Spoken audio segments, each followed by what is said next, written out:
Շնորհակալություն Նարեկ Կիրակոսյան Ֆակտոր TV-ի, պարոն Կարապետյան, դուք հավակնում եք Հայաստանի Հանրապետության վարչապետի պաշտոնին, հիմա խոսում եք անվտանգային խնդիրների մասին, սոցիալական, տնտեսական, այդ ոլորտներում առաջարկում եք ձեր տեսլականը, թե ինչպես պետք է զարգացնել։ Դուք, պարոն Կարապետյան, բայց նախկինում այս ու շատ այլ Հայաստանի համար կենսական նշանակության հարցերի խնդիրների վերաբերյալ դիրքորոշում չեք հայտնել։ Մասնավորապես, երբ Հայաստանի Հանրապետությունը 400 միլիոն ամերիկյան դոլար տվեց Ռուսաստանի Դաշնությանը զենք ստանալու համար, մի ծանր վիճակում 2021 թվականն էր, 21-22 թվականը 44-օրյա պատերազմից հետո դուք դիրքորոշում չհայտնեցիք, թե ինչու Ռուսաստանը գումարը վերցրեց եւ զենքը չտվեց։ Պարոն Կարապետյան, դուք դիրքորոշում չհայտնեցիք այն ժամանակ, երբ ադրբեջանական զինուժը ներխուժեց Հայաստանի Հանրապետության տարածք, օկուպացրեց Հայաստանի ինքնիշխան տարածքները եւ Երևանը պաշտոնապես դիմեց ՀԱՊԿ-ին, բայց ՀԱՊԿ-ը չարձագանքեց ՀԱՊԿ կանոնադրության համաձայն։ Պարոն Կարապետյան, դուք տարիներ շարունակ ապրելով եւ գործունեություն ծավալելով Ռուսաստանի Դաշնությունում երբևէ չեք արձագանքել, դիրքորոշում չեք հայտնել, որ Ռուսաստանի Դաշնությունը, որի հետ իդեպ պատրաստվում եք խորացնել հարաբերությունները, տարիներ շարունակ Ադրբեջանին վաճառել է հարձակողական զենքեր, որոնցով սպանվել են հայեր։ Ինչու եք լռել, պարոն Կարապետյան, այս թեմաների վերաբերյալ, ինչու գնահատական չեք հայտնել, որն է եղել կաշկանդվածության պատճառը։ Նարեկ, դու մոռացար գլխավոր հարցը տալ, ինչը խոստացար չմոռանաս։ Ես քանի որ Տիկին Ղարամանյանը նշել է, որ ունենալու եմ եւս հարց իրավունք, դա նախատեսել եմ։ Նայ, Նարեկ, ես վստահ հայտարարում եմ, չկա աշխարհում հայ, որ ավելի շատ բան է արել Հայաստանի բանակի համար, չկա աշխարհում հայ, ես նկատի ունեմ ոչ պաշտոնական անձանց, որտեղ Փաշինյանը շատ բան արել, ինձ թվում է, որ ձեր ասած օրերին ավելի շատ նպաստել է, որ Ղարաբաղում պատերազմը կանգնի, դուք ճիշտ կլինի, ես չեմ կարող, ամենածանր հարցն է ինձ համար, քանի որ ես չեմ կարող փակագծեր բացել, այդ հարցը ուղղեք թե Փաշինյանին, թե վերջին տարիների Հայաստանի պաշտպանության նախարարներին, նույն 44-օրյա պատերազմի պաշտպանության նախարարին, թե Արցախի հենց հետ վերադարձրինք իշխանություններին եւ դուք բոլոր ձեր հարցերի պատասխանը կստանաք իրենցից, քանի որ ես չեմ կարող այդ հարցին բացված պատասխան տալ։ Դրա պատասխանը տվել է Փաշինյանի շեֆը, երբ ինձ հայտարարել է միջազգային հետախուզում։ Միջազգային հետախուզում չեն հայտարարում մարդկանց, ովքեր ոչինչ չեն արել այդ օրերին։ Նա միջազգային հետախուզում չհայտարարեց ոչ Փաշինյանին, ոչ իր խմբակի գոնե մեկ անդամի։ Դրա համար դիմեք իրենց, կստանաք պատասխան, եթե չի բավարարի, նորից կարծնեք։ Քանի որ արդեն հավաքվել ենք, պարոն Կարապետյան, գուցե դուք ասեք, ինչ էիք անում այն ժամանակին, ինչպես էիք ձեր կապերը օգտագործում, որ հայերին սպանելու համար Ռուսաստանը զենքեր չվաճառի, կամ Ռուսաստանին ում հետ եք խոսել, որ 400 միլիոն դոլարը վերցրեցին, զենք չտվեցին։ Դուք ասում եք գնացեք հարցրեք Փաշինյանին, բայց ես ձեր դիրքորոշում, դուք օքեյ եք դրա հետ, որ փողը վերցրե, զենքը չեն տալի։ Ես օքեյ չեմ, որ Հայաստանը ղեկավարում է թույլ իշխանությունը։ Ես օքեյ չեմ, որ Հայաստանի իշխանությունը նույնիսկ զենք գնելու ձևը չգիտի։ Զենք երբ որ գնում ես, զենքը ստանում ես։ Հիմա դուք ինչ եք ուզում, իրեն ձախողումներին ես բացատրություն տամ, կարամ տամ, եթե շատ եք ուզում, բայց դա կլինի ոչ կոռեկտ։ Ես չեմ ուզում անցնեմ այդ սահմանը։ Գնեք, դուք կաշկանդված եք Ռուսաստանի իշխանություններին քննադատելու հարցում։ Իսկ դու ինչ քեզ չէ, Ռուսաստանի իշխանություններին անտեղի քննադատելու հարցում ես ոչ թե կաշկանդված եմ, ես բարոյական իրավունք չունեմ, անտեղի քննադատեմ մարդկանց։ Չէ, դե որ ՀԱՊԿ-ը իր պարտականությունները չի կատարում, դա անտեղի քննադատություն է։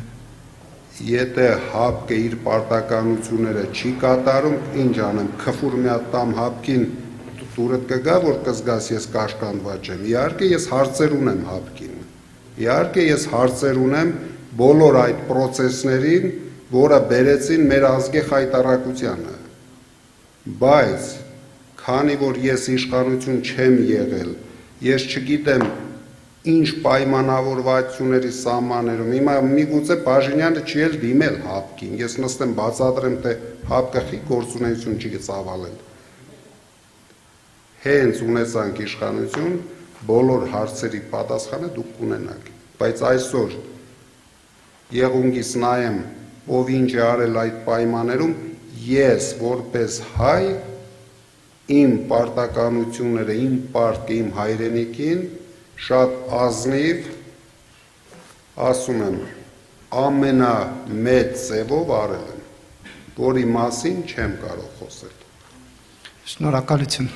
Բայց այն հարցը չտվիր Նարեկ։ Լավ, եթե Հետո չասես էլի դատարանի մոտ։ Շատ լավ։ Պարոն Կարապետյան, տեղյակ եք իշխանությունները ձեզ քննադատում են նաև այն բանի համար, որ 2020 թվականի սեպտեմբերի 29-ին հայտարարել եք, մեջբերեմ, Հայ ձեռնարկատերերի ասոցիացիայի անունից կոչ եմ անում երկու կողմերին էլ վերադառնալ բանակցությունների սեղանին եւ կոնֆլիկտը խաղաղ ճանապարհով լուծելու տարբերակներ գտնել նոր զոհերից, այդ թվում նաև խաղաղ բնակչության շրջանում խուսափելու համար։ Իշխանություններն ասում են օրինակ, որ սա կարող էր օրինակ ԵԱԿ Միսկի խումբը անել այս հայտարարությունը կամ Դանիայի արտգործ նախարարությունը, բայց ոչ հայը, դուք ինչպես կմեկնաբանեք այս քննադատությանը։ Ինձ թվում է դատարանում այդ հարցը ինձ տալուց, դրանից հետո Փաշինյանը մի երկու օր կանգներ ձեր տան դեմը, քեզ խնդրեր, որ այդ հարցը դու նորից չտայիր ինձ։ Ինչու՞։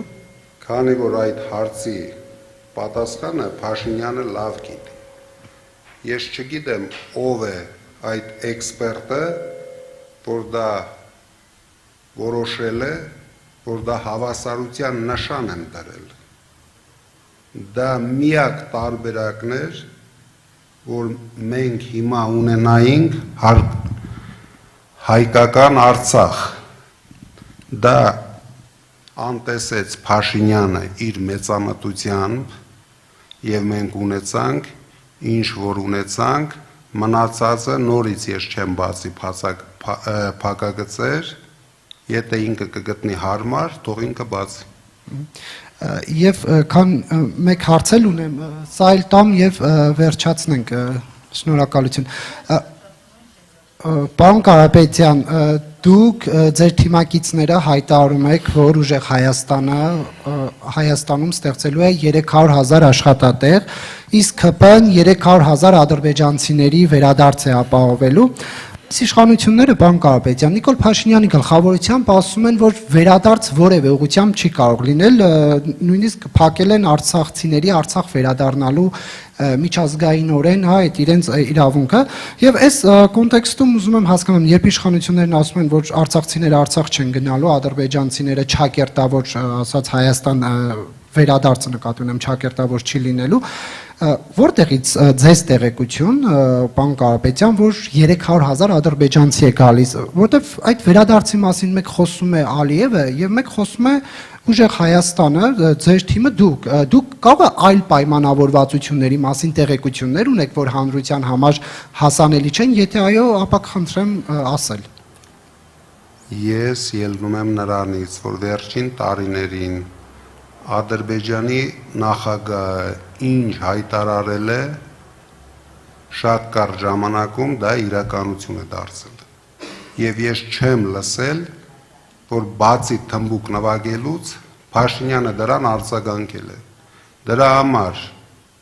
ես առաջարկում եմ, ինձ թվում է դու լավ հարաբերություններ ունես Փաշինյանի հետ։ Այնքան որքանով ձեր հետ։ Ահա, դե ուրեմն կարող ես իրեն առաջարկել, երբ բարձրանում է ազգային ժողովի ամբիոն,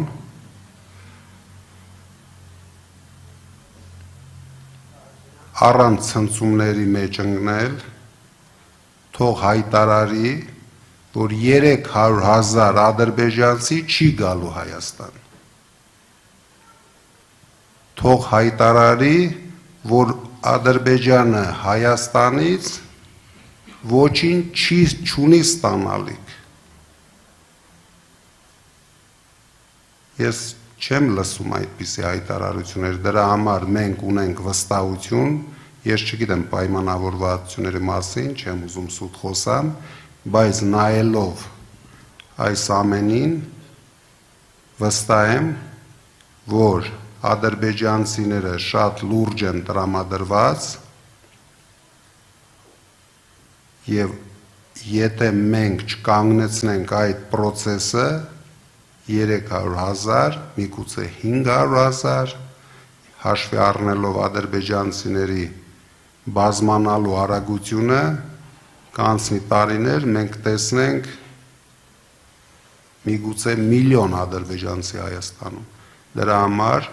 մենք այդ մտավախությունը ունենք եւ ամեն օր թմկահարում ենք դրա մասին։ Դուք մի մտածեք, թե մենք դրանից հաճույք ենք ստանում։ Դա շատ կարևոր հարց է մեր երկրի համար մենք տեսնում ենք երկու կարևոր հարց։ Կորցնենք Սյունիքը ինչ որ տեսքով եւ ունենանք ադրբեջանցիներին Հայաստանի տարածքում իրենց լավ զգալով։